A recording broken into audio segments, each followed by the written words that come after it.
how in the world did we go from, oh, we've got an outbreak of malaria to, we better drop cats out of airplanes?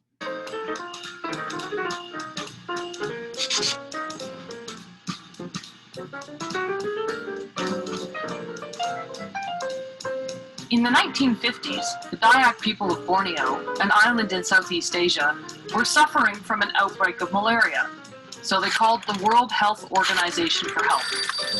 The World Health Organization had a ready-made solution, which was to spray copious amounts of DDT around the island.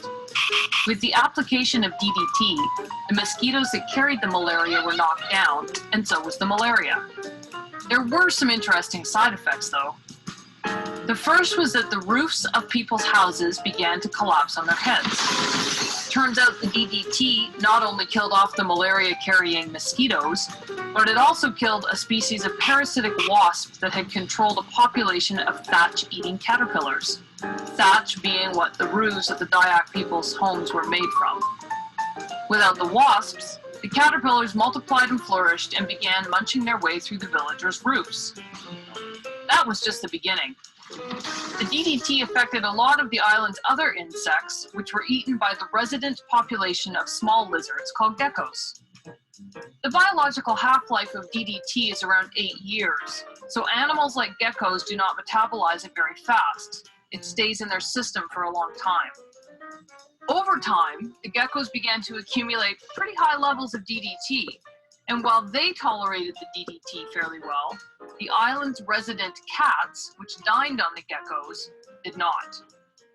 The cats ate the geckos, and the DDT contained in the geckos killed the cats. With the cats gone, the island's population of rats came out to play.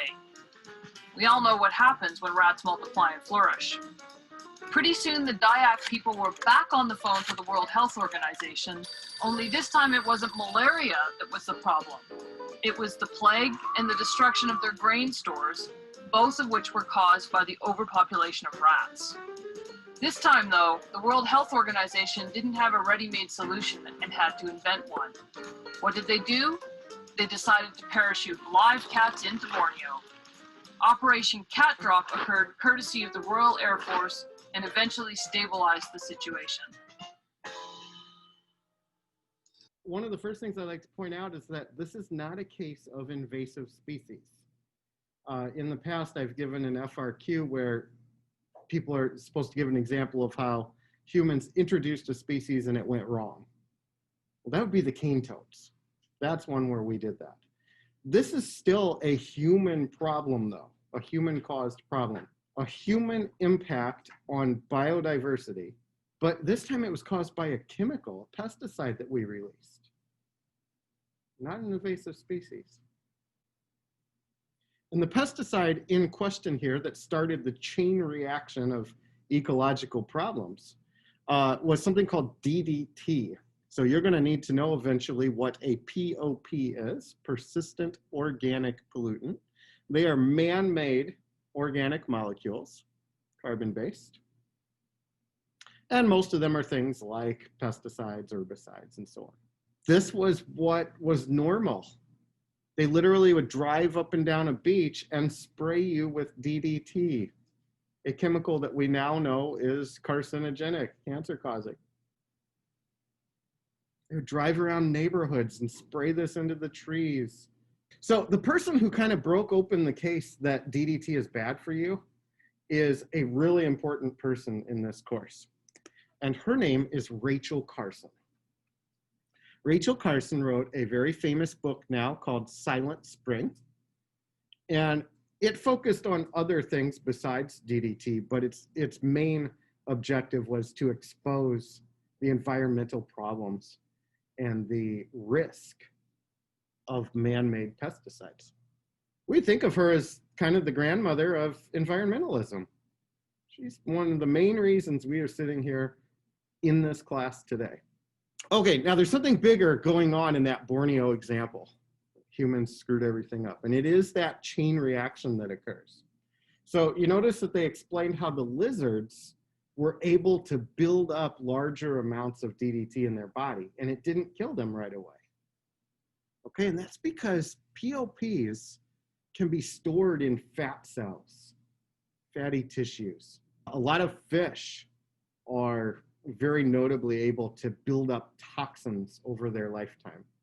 Mercury, heavy metals, lead, those two in particular are reasons that you should not eat too much fish.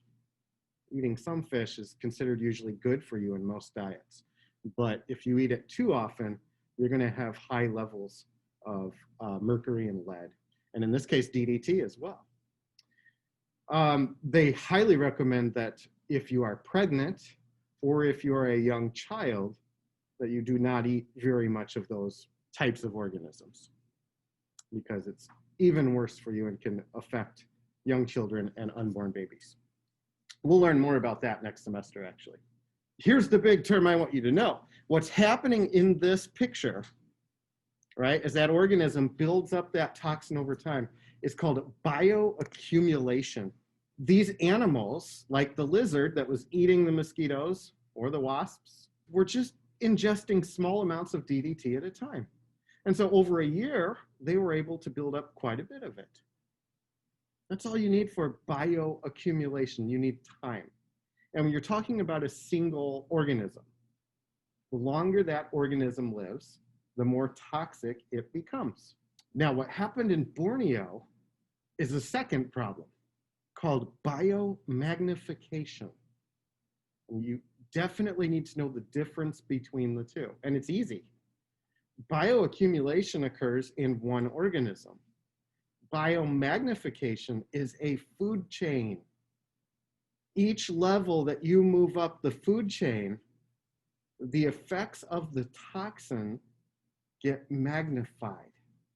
And that's why when the cats ate just a couple of lizards, that was the equivalent of eating thousands of bugs that had DDT in them. And so it affected them much faster. And that's why the cats died. So the higher you are up on the food chain, you're going to get exposed to a lot more of the toxin all at once, and it becomes fatal. Okay? One organism, bioaccumulation; an entire food chain, biomagnification. One more reason to eat as low on the food chain as you can. Plants are rarely going to absorb high amounts of any of these toxins. What we're really moving into here, these next couple lessons, is all the different ways that humans have screwed up biodiversity or ecosystems. And one of them is invasive species. One of them is spreading around herbicides, pesticides, pollution in general. In the 1850s in London, really all of Europe, we've got the Industrial Revolution, the beginning of engines and burning fossil fuels, and primarily coal. Coal's the cheapest, easiest to find. It's the one we started the revolution with. So Europe was a little bit ahead of the United States in terms of industrialization. And so in the 1850s, their skies became incredibly polluted because everybody had a coal fireplace or a coal furnace. And all of this ash was just pouring out into the sky every day. Thousands and thousands got sick and even died from respiratory related conditions. You can see they were wearing masks. How ahead of their time were they? The 1850s, they've got the mask on. Well, here's the evolution part. You've got the kind of white spotted variety and the black peppered moth, hence its name. Prior to the 1850s, the dominant peppered moth was the white one. And it would kind of blend in with the lighter colored barks that were on trees, more of a brownish, tannish color. And the black one was easy to spot on the tree. So the predators would attack it, whereas the lighter colored moth was more camouflaged. But with all this ash pouring into the sky, human caused, it literally coated all the trees in a thin layer of soot. It darkened all the bark, which instantly camouflaged the black moth and made the spotted white moth visible to predators. And we see the transition that occurred. The population of the white moth plummeted, And the black moth became the dominant of the two. In a matter of a couple years, we were able to cause a natural selection change in the gene pool of a peppered moth. And what does the peppered moth indicate to us? It indicates amount of carbon or soot in the air because of the physical environment that was created. Pretty crazy, right? So we're talking about trees coated in ash and dropping cats out of airplanes. That's a pretty fun lesson.